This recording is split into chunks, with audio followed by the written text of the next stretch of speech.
The notorious RBG, or former Justice Ruth Bader Ginsburg.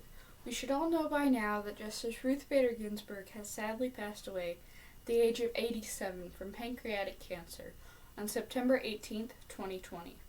MayoClinic.org states that pancreatic cancer begins in the tissues of your pancreas, an organ in your abdomen that lies behind the lower part of your stomach. But what else do we know about her? Well, we know that she opened up doors for women in the United States and around the world. She was nominated by Bill Clinton as only the second female justice on the Supreme Court, along with the first ever female justice, Sandra Day O'Connor. She was a feisty lady at just 5'1" and only 100 pounds who set the stage. Ruth set the stage for women's rights and to show that women are meant to play a role in politics. Not only that, but she was the first Jewish woman to become a justice. Ruth has been a role model and has been very helpful to many people in the U.S.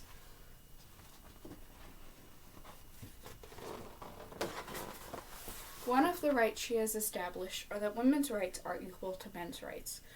She understood that women have lives and can't be everything everyone else wants them to be. Ruth saw equality not only through law or women's rights, but through same-sex marriage and closed the wage gap in jobs. All of these things were important to Ruth. She believed that all people should be considered equal. She herself faced discrimination. Despite her outstanding academic record, however, Ruth continued to encounter gender discrimination while seeking employment after graduation. This quote from History.com shows that even though she was a fantastic student, she still faced discrimination just because she was female. She understood that because of anyone's gender, sexuality, or race, people will be discriminated against. The world is not equal to all people. It is only open to certain people. She wanted to change that. She chose to stay in the field of law, and she chose to help other people stay and pave the path for others. The path she paved may be rocky, but she made a path for people to take. Part of that path is same-sex marriage and LGBTQ plus rights. LGBTQ plus rights are important to talk about, but I only have 10 minutes to evaluate on this topic, so I'll get on with the speech. The topic about LGBTQ is a sensitive topic to some people, but it's a topic that needs to be heard. Not only is that a topic that needs to be heard, but Ruth saw it as an opportunity to give people the equality they deserve. Ruth states in her book, my own words, "Feminism, I think, is the simplest explanation, and one that captures the idea, is a song that Marlo Thomas sang. Free to be you and me.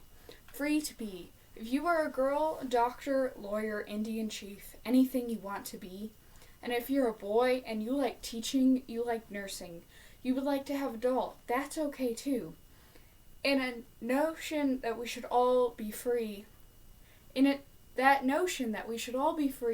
to help our own talents, whatever they may be, and not be held back by artificial barriers or man-made barriers. Certainly not heaven sent. What she means by this is that no matter if you're male or female, you can still play with whatever toys you want, and you can still become whatever you want or need to be. LGBTQ plus rights are important because not all people are being accepted in their natural beauty. Ruth was a role model not only for women, but for the Jewish community.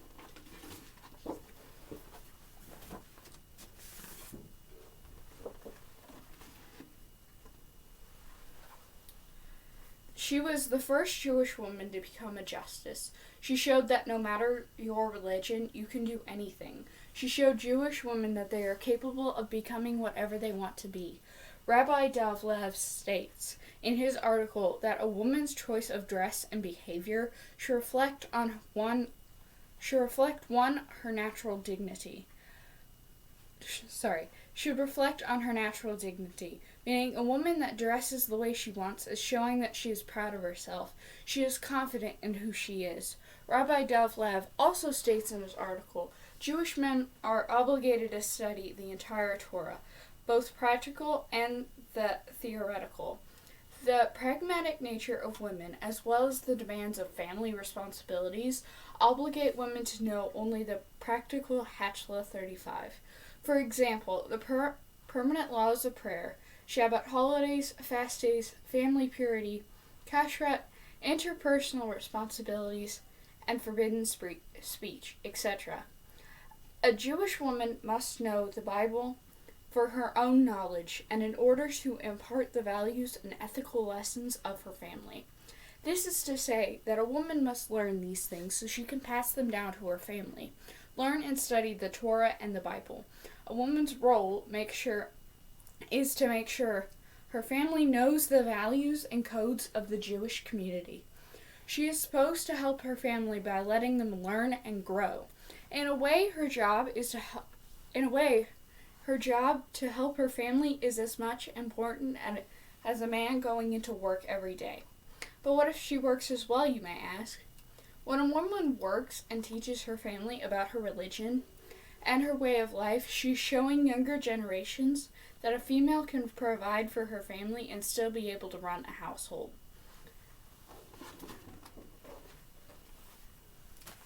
The effects of Ruth's actions are endless, from helping women's rights, Jewish rights, the Jewish community, LGBTQ+ community, and military rights. Things like equality were important to Ruth. She was a figure of justice and equality. Ruth was a hero to all, and you may be thinking, but don't heroes have to wear capes or hide behind a mask? Not all heroes wear capes or a mask. Ruth instead wore a black judicial gown and a dissent collar. She made sure she was fair and honest with her work. She saw that the United States was built on all different kinds of people. Ruth believed that if all men are created equal, as stated in the U.S. Declaration of Independence, then why couldn't women be equal to men, and why were some men still discriminated against? Discrimination will not end just because laws are passed. Racism and homophobia should not be a cultural normality.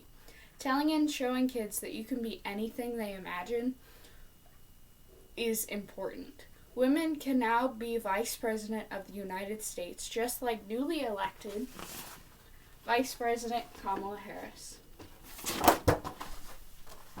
Excuse me. A little background on Madam Vice President-elect. She was the second African-American female senator to be in office for California. She was also the only first South Asian American female to be in the Senate office seat in California. While I may be the first, says Kamala Harris, I won't be the last. She stated this after Joe Biden and Kamala Harris were announced the winners of the 2020 presidential election. When she was saying in this statement was that she might be the first ever female in the vice presidential office, but she won't be the last to have the highest seat that a female has ever had. The shift and historic moment means that the country is ready for females to be in charge and for women to be leaders.